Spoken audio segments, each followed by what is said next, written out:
What's up, everybody? This is Alex and Jaclyn coming to you on July 28th, 2025. This is our Monday momentum drop for Coach's Corner here.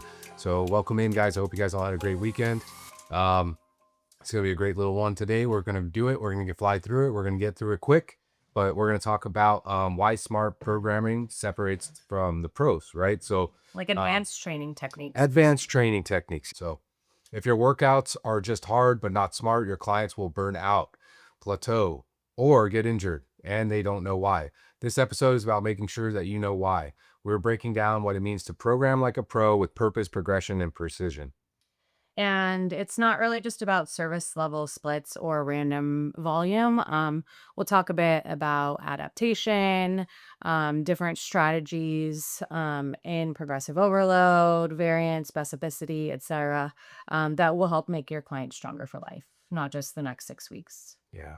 So let's talk about coaching culture, training versus guessing. Okay. So, I mean, we see this all the time, guys. Like a lot of coaches, a lot of people were learning the craft, right? And maybe you're newer, maybe even advanced coaches that have been doing this a lot longer. Sometimes they're just guessing and you could tell that they're guessing. I've worked at several different, gym locations. I've been in fitness since I was, a young child, right? Being an athlete. And so have you, Jaclyn. So we've worked with a lot of different coaches throughout our lives. We've had good ones, we've had bad ones. We've been coworkers with, good and bad coaches. And, it's just all about like coaching culture, right? So it's about training people and it's not just about guessing, doing the guesswork. So Yeah. let's see what we got here.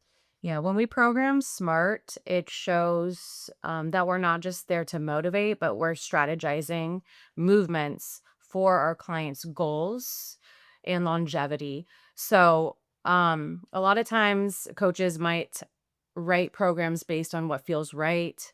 They might be programming what they see online. That's not necessarily programming, that's guessing. And I want to elaborate here a little bit because sometimes if clients are on a program, they might feel bored, and that's not always a bad thing. We don't need to switch things up every single time. And that's a conversation that I have with people as well. So, Yeah, for sure. Training is a system. It respects physiology, stimulus adaptation, stress recovery, and mental cycles. Okay. So you're either coaching with a map or wandering in the woods hoping to hit results. Okay. So key culture shifts. Coaching isn't delivering fatigue. Okay. It's not just about getting people tired. Okay. Like we talk about that sometimes. Like you don't always have to feel that burning sensation or you don't always have to be sweating in order to be, have some kind of growth, some kind of stimulus going on, right? So it's prescribing adaptation. We're trying to create an adaptation for our muscles, right? Or cardiovascular system or our overall mindset. Hard is not always effective. Effective is planned, tracked, and personalized. Smart programming builds autonomy, retention, and results that stick. Okay. So again, coaching isn't delivering fatigue, it's prescribing adaptation. Hard is not always effective. Effective is planned, tracked, and personalized, and smart programming builds autonomy, retention, and results that stick. All right. So let's talk about the core principles of advanced programming. All right. We're going to get into overload. So Jaclyn's going to take it off. yeah, so progressive overload, I love speaking about it. It's the planned systematic increase in training demands that promote the continual adaptations in reaching a client's goals, right? And it's how we apply just enough stress to the system so we get stronger and not just tired. And the ACSM has an article about this. Progressive overload is the cornerstone of adaptation. Recommend you check it out, but I'll elaborate on it here. So there's a lot of things that can be manipulated to achieve progressive overload. A lot of times we're thinking like heavier weights. Yes, that is definitely one thing, right? Increasing the weight that is lifted. But there are other things that are not, that are just as important. So another one is volume. That could be increasing your reps, sets, intensity. So increasing the percentage of your 1 rep max. You could reduce rest time and perform the same reps. Doing more work in less time, right? Volume per minute. Making the movement pattern more challenging. So complexity. I love doing this. So say doing back squat, front squat to a single leg squat. Definitely a little different in regard to outcome, right? The outcomes and goals, but still you're making the movement more challenging. I like to do, if the clients can, increasing the range of motion in different movements. And the last thing is tempo. So extending the time under tension to increase the demand on their muscles as they're moving. So um, anything to add there, Alex, before I move on? Yeah, there's definitely a lot of variations. I think it's just, um, just tweaking the program so it's not monotonous, right? Like, and it's okay if we do rinse and repeat. I think that's how you test strength, right? Is under the same, movements, to see if you've increased, you need to perform the same movements. But there's definite so many different variations you can add to those movements to create a little bit of more complexity, like you said, and just some variations, right? So yeah, that's a great point. You can tweak load, volume, you can tweak intensity and density, you can tweak complexity with load. I mean, there's so many different things, probably millions of variations you could do, Yeah. you know? And I'll elaborate on a couple of them. So, like, one would be progressing the load. So, um, typically, when we are looking week to week, if a client is exceeding their prescribed rep range by 1 to 2 reps, if they are doing it safely and with good form, increasing that load by 2.5 to 5% in the next training session is totally okay. Increasing that weight. This is going to change a little bit based on, say, if they're a novice lifter, maybe if they're just starting a program, you might. I wouldn't recommend like throwing too much weight at anybody who's new ever. I've actually overestimated people's capabilities and left them really sore, which was not the outcome I wanted. But like they might be handling 5% plus increases due to their adaptations versus more advanced lifters who have been lifting a really long time um, and may see, less of that because they're so experienced. Also, smaller body sizes, more conservative load jumps, especially in upper body lifts. So, always wanting to kind of check in with their RPE, their rate of perceived exertion at the end of each set, or how many reps they have in reserve. Yeah. So I just add to that, like, just to give it into contextual terms here.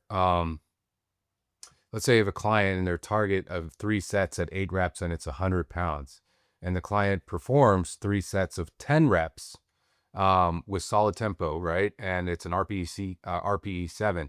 So that means that they outperformed by 2 reps, right? So that's where we'd see that increase. And their RPEs like And less than 7. yeah, their RP was less than 7, so they had more in the tank. They could definitely wasn't they were struggling on those last couple. So um that's where you're going to see the increase, right? And again, it's a 2.5 to 5%, depending again where Jaclyn talked about novice, advanced.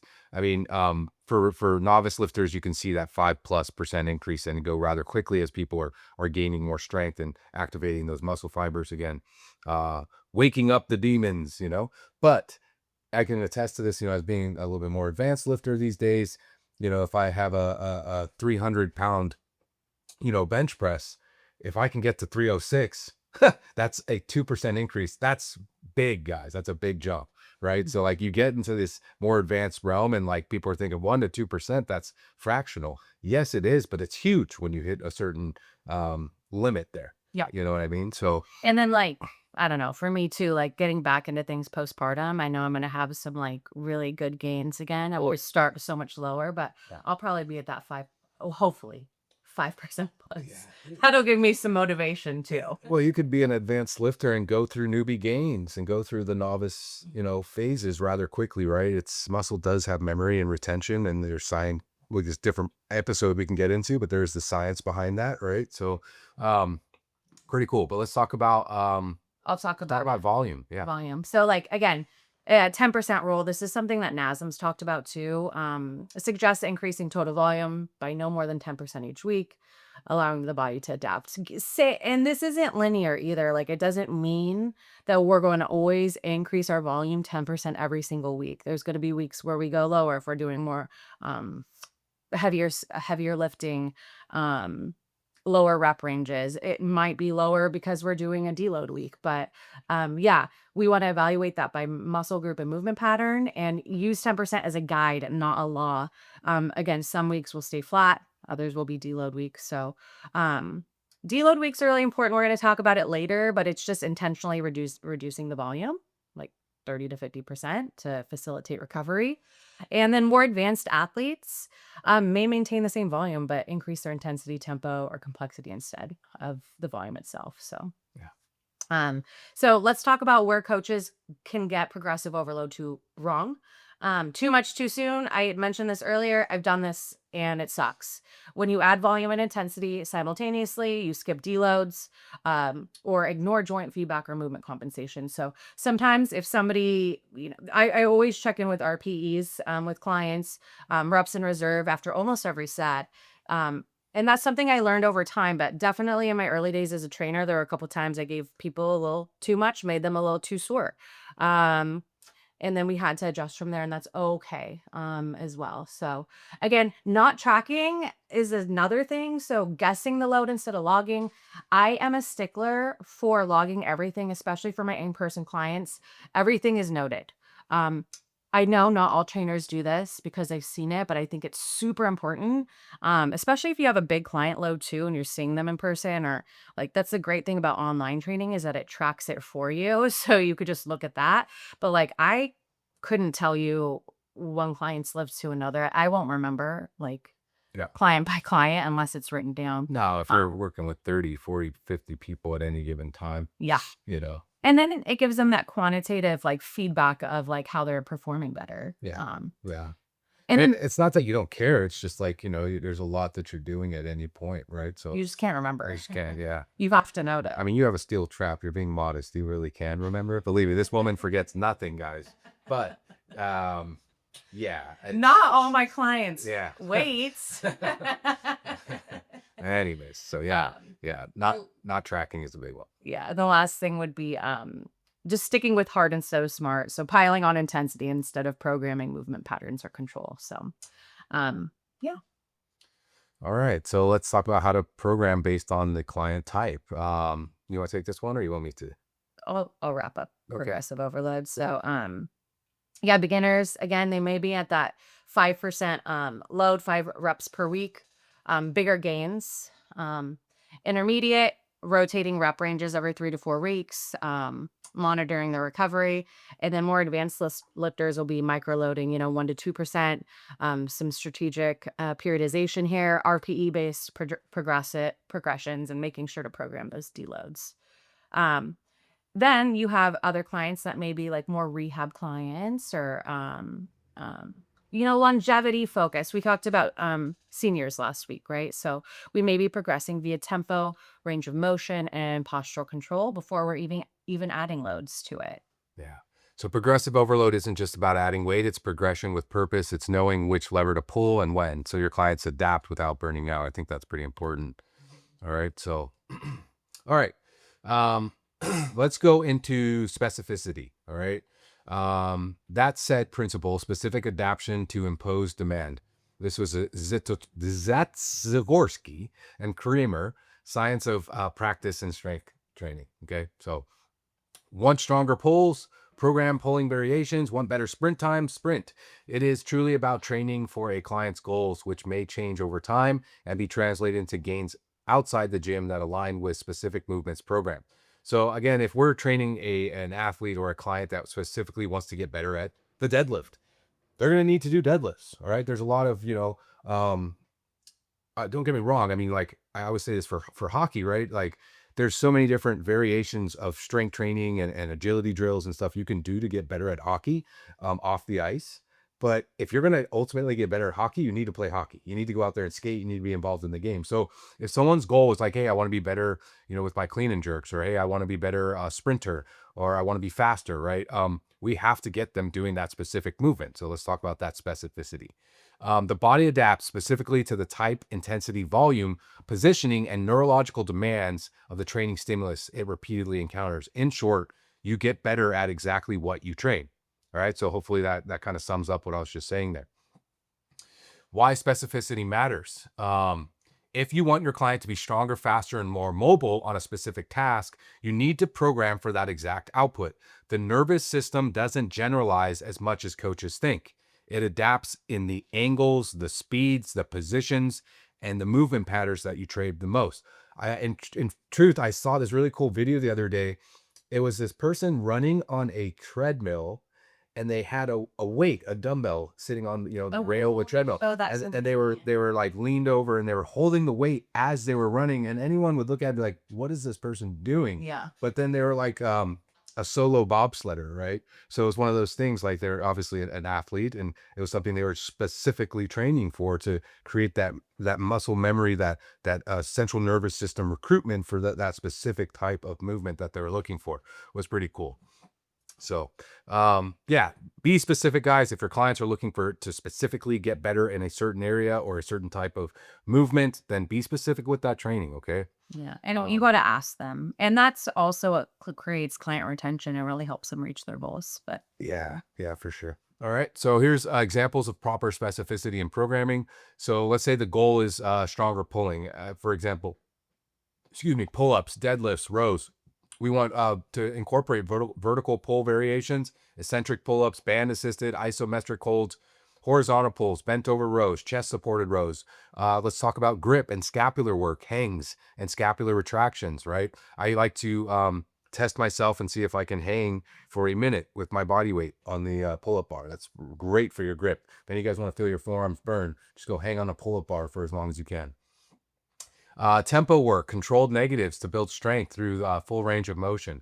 The mistake is only doing lat pull downs or programming random back movements without skill transfer to the goal, the pull up or the deadlift movement, right? So again, we're talking about specificity, right? And we can get, it doesn't have to be, hey, you're just going to go do a deadlift every single time.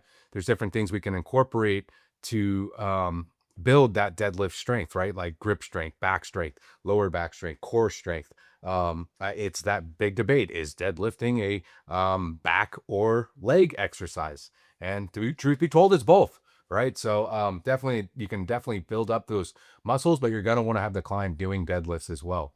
So let's say another goal would be faster sprint times, like 40-yard dash, shuttle run, etc. We're going to do some sprint practice 2 to 3 times a week, short bursts, 10 to 50 meters. Acceleration drills, sled pushes, hill sprints, plyometrics, bounding, pogos, box jumps, posterior chain development, RDLs, Nordic curls, hamstring isometrics. The mistake would be having the athlete do only long distance running, general high intensity interval training, or excessive bike work, none of which loads the sprint mechanics, ground contact time, or neural rate needed for speed. Okay. So yeah, guys, there's a lot of variations you can throw in there. Okay. So let's talk about another one. Let's go where coaches get specificity wrong. Okay. So let's move forward to that. Programming too generally, right? So obviously, like when we're talking specificity, we're talking about specific, not general. We're just getting fit right now. So that doesn't mean anything. Fit for what, right? So like, what are your goals, right? We want to create whether they're a novice client coming on, most people are gonna be like, hey, I want to lose 5 to 10 pounds, I want to lose 10 to 15 pounds, and I'm just exercising in the gym and I don't really have a routine. Okay, well, that's awesome. That's cool. Like let's work on that, but let's get specific so we have smart goals, right? Systematically achievable goals that we can track and kind of see that we're moving forward. So we do need to create that. So, hey, we're just getting fit right now. Doesn't mean anything. Fit for what? A ruck, a Spartan race, as their job as a firefighter. What's their goal to the context? Okay. Overusing tools that don't match the goal. So biking to improve sprint speed. That's not specific. Don't get me wrong. Biking is great for your cardiovascular health. It's great for, if you ever seen bikers quads, oh my gosh, like real bikers, like their quads, it's wild. But anyways, if we're specifically focused on sprint speed, that's not very specific to it. So heavy squats to improve running economy without a single leg or plyo work, it's incomplete.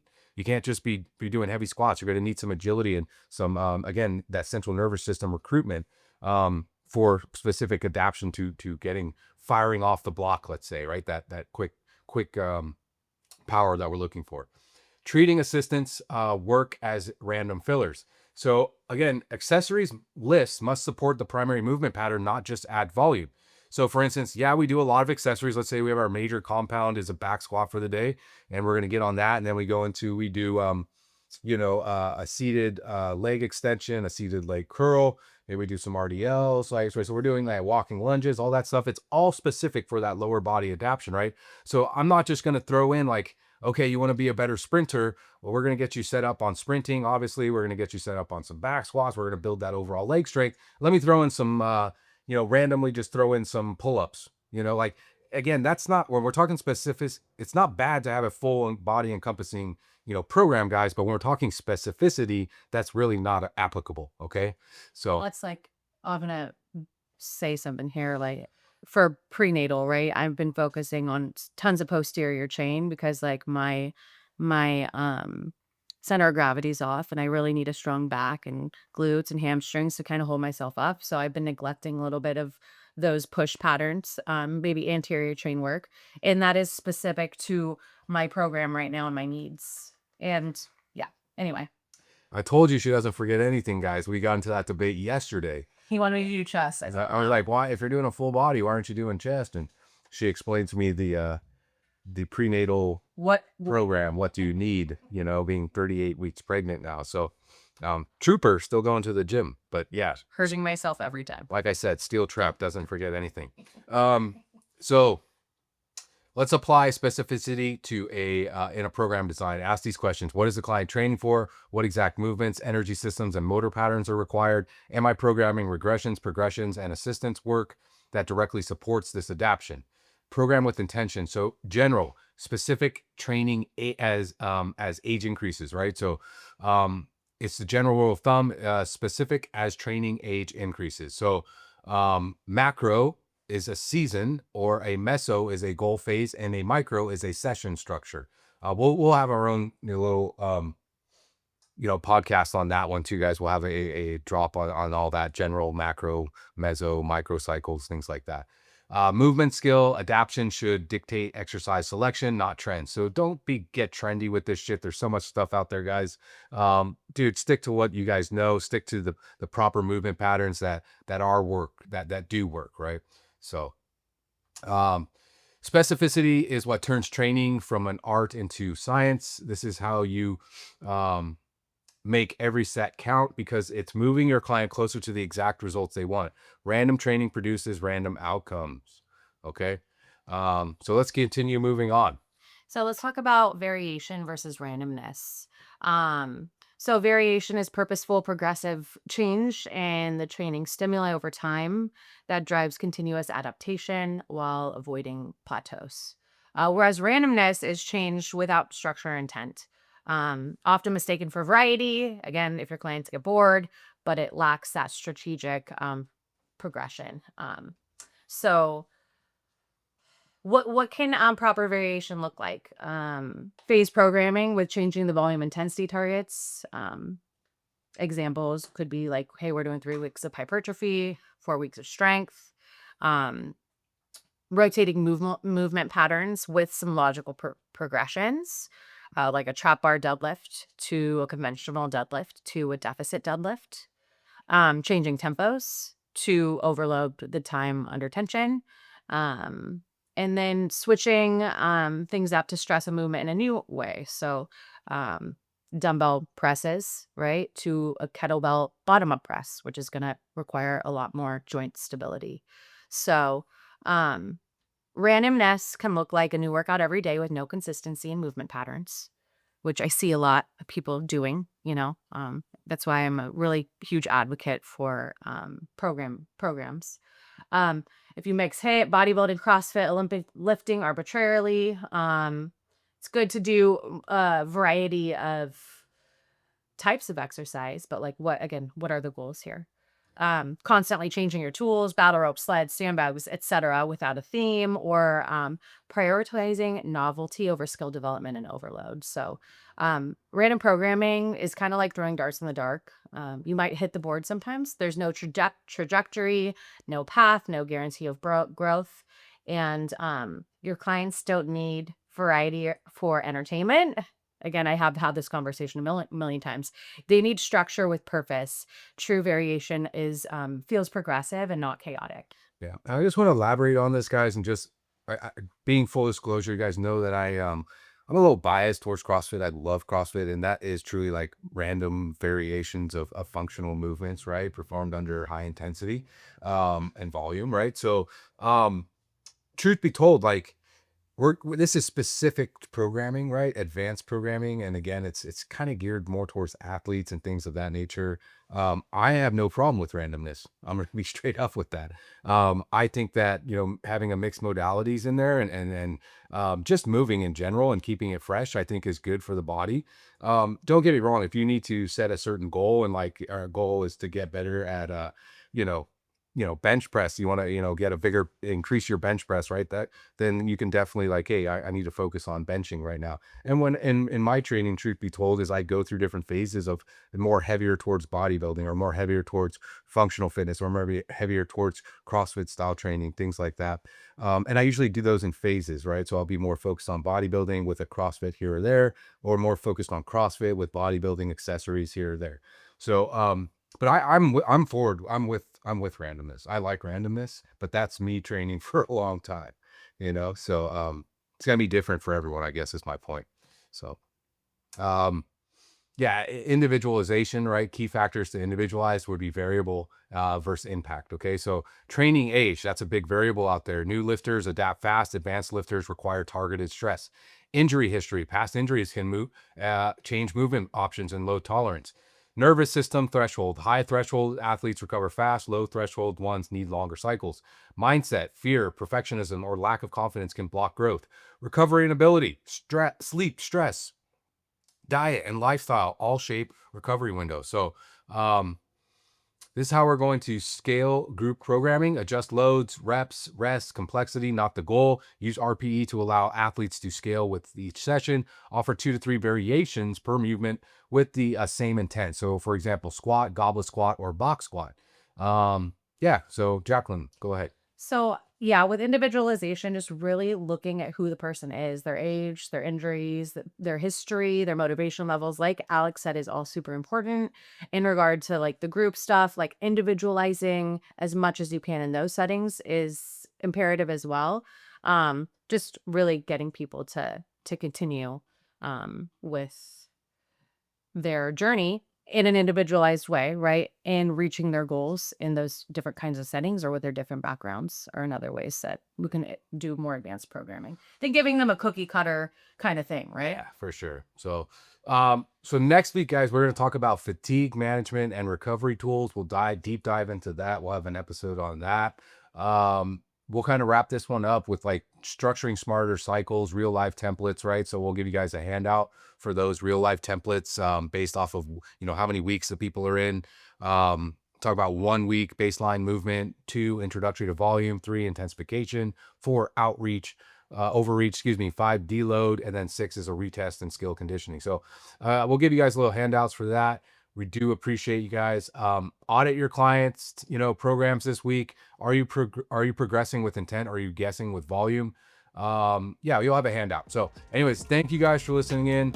Hopefully it wasn't too long. I think we ended right on time here. So appreciate you guys listening in. Definitely stay tuned for next week when we talk about fatigue and recovery and how we can fully help clients out with that. Okay.